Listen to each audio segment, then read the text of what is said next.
बर' थुनलाइ आफादनि जोंनि जे माहारियारि आफाद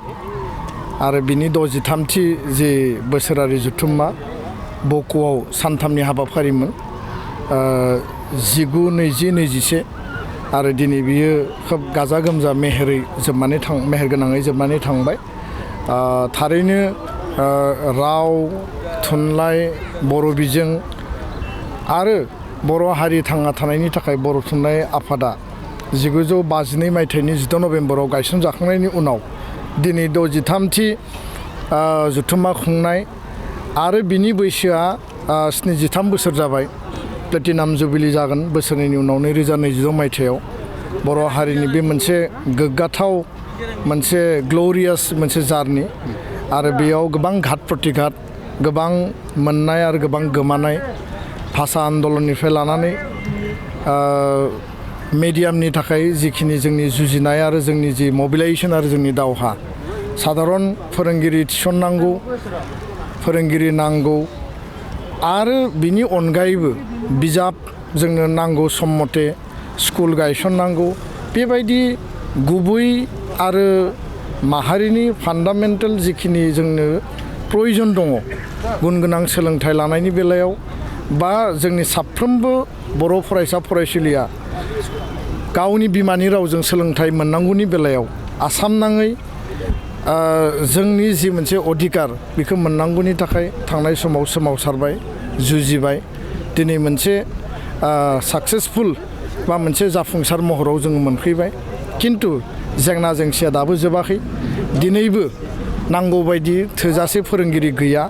सिंगल टिचार जिर' टिचारनि जेंनाया दाबोनो दङ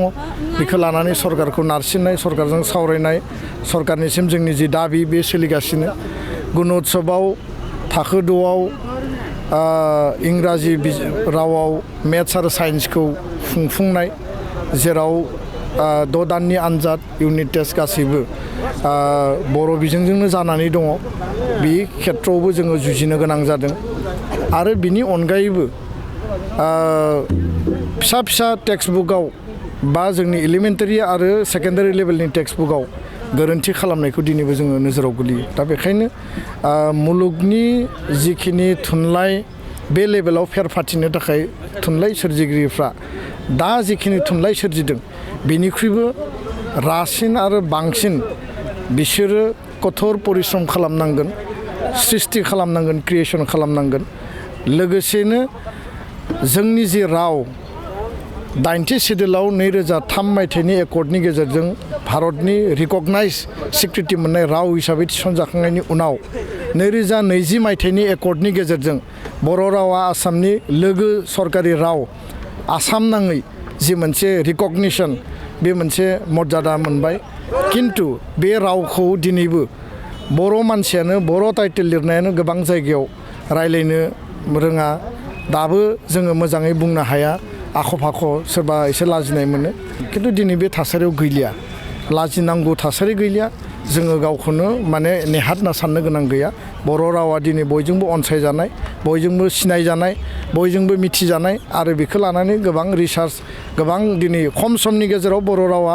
मोनसे जौगासार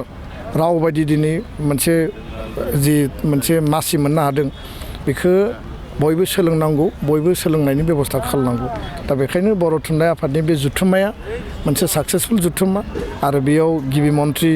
आरो माखासे माने रिनाउन आलासिफोर साहित्य एकाडेमिनि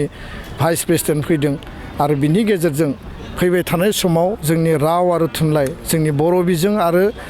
जोंनि गुन गोनां सोलोंथाइखौ लानानै हाबा मावलांनांगौनि बेलायाव एबसु आरो थुनलाइ आफादनि जुजिनाया कन्टिनिउ थागोन आरो बे बिथिङाव जातीयताबाद आरो हारिनि सार्थनि थाखाय जों खुनु कारनाव आपस खालामनाय नङा आरो जिकुनु बिनिमयाव हारिखौ गेरेमसा हारि दानायनि बेलायाव थुनलाइ आफादनि जि मोनसे गाइडेन्सशिप पेरेन्ट लिडारशिप बिनि नेतृत्वआव दुलाराय बर' फरायसा आफादा मदद होनानै हाबा मावलांगोन। गोजोन्थों।